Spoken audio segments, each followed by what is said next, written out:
গম মিলিয়ে প্রায় 10 লাখ টনের মতো আমদানি পাইপলাইনে থাকবে। এটা নির্ভর করবে বোরোর উপরে। ওই সময় এসে যদি দেখি বোরো আল্লাহর রহমতে সফলভাবে উঠে গেছে, তাহলে চাল কয় টন, আবার বোরো যদি কোনো কারণে উৎপাদন ব্যাহত হয় সেটা বেড়ে যেতে পারে। স্যার চাল কয় টন? চাল চাল চাল কয় টন?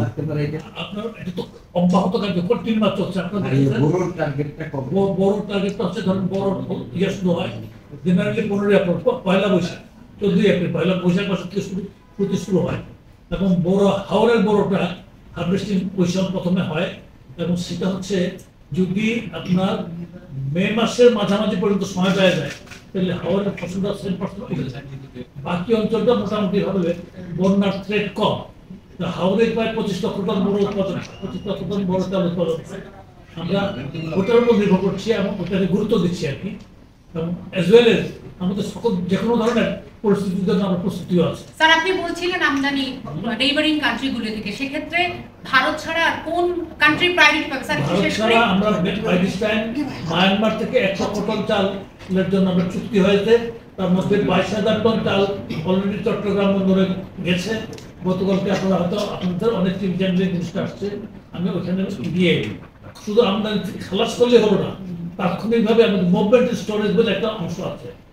কোথায় যাচ্ছে, স্টোর করা হচ্ছে কোথায়, নির্ধারিত যেখানে কনজিউমার বেস আছে সেখানে যেতে হবে।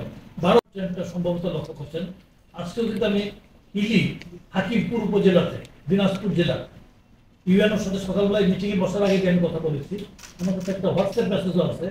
ওইখানে মোটা যে চালটা স্বর্ণা বা গুটি স্বর্ণা চালটা 52 টাকা থেকে হবে, এবং ক্রমান্বয়ে এটা কমে আসছে। তো আর ওইখান থেকে ক্রমান্বয়ে কিন্তু স্থলপথে কিন্তু চাল আসছে, আমাদের নৌপথে আসছে, স্থলপথে আসছে, আকাশপথেও কিছু পরিমাণ আসছে। আমরা গিফট হিসেবে কিছু পরিমাণ চাল পেয়েছি।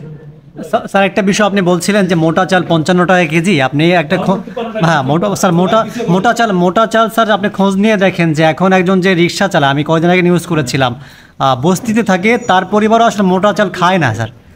ওই মহিলারা বললেন যে মোটা চাল রান্না করলে ভাত খায় না, মোটা থেকে সবাই এখন মাঝারি চালটাই খায়, সেটা কেজি 80 টাকা। সেটা আপনি কম বলছেন আসলে? আপনি 80 টাকার ব্যাপারটা হচ্ছে কি, আমার মনে হচ্ছে যে আপনি মোটা চাল কথা বলছি না, 80 টাকা থেকে কেজিতে যিনি এফোর্ড করতে পারবেন তিনি খাবেন। আমরা চেষ্টা করবো যাতে এটাও কমে, কারণ যখন এটার উপর আপনার আমদানি যখন বাড়তে, আমরা যে চালটা বিদেশ থেকে আনছি এটা কোয়ালিটি কিন্তু বেশ ভালো, বেশ ভালো। এবং সেটা আপনার সেটা আমরা 30 টাকা কেজিতে দিচ্ছি আপনার ওয়েবসাইটের মাধ্যমে, টিসির মাধ্যমে 30 টাকা কেজি। সেখানে আমার মনে হয় এটাও কিন্তু 80 টাকার উপর চাপ হবে। খাদ্য উপদেষ্টা হিসেবে আপনি কি মনে করছেন এখন বাজারে চালের দাম আসলে স্বাভাবিক? আরো কমলে ভালো হয়, আরো যদি কমে আমি খুশি হবো। কিন্তু আপনার একটা জিনিস ভাবতে হবে, কৃষকের কথা ভাবতে হবে, তার উৎপাদন বেঁধে ক্রমান্বয়ে বাড়ছে সেটাও ভাবতে হবে।